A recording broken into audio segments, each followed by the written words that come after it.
ตกหนักเลยนะครับฝนไล่มาส่งเราเข้านอนแล้วนึกว่าจะไม่ตกแล้วนะนี่เห็นเมฆมาตั้งแต่หัวค่ำ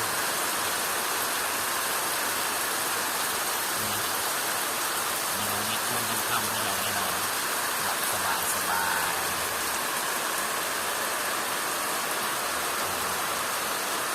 สดชื่นครับผม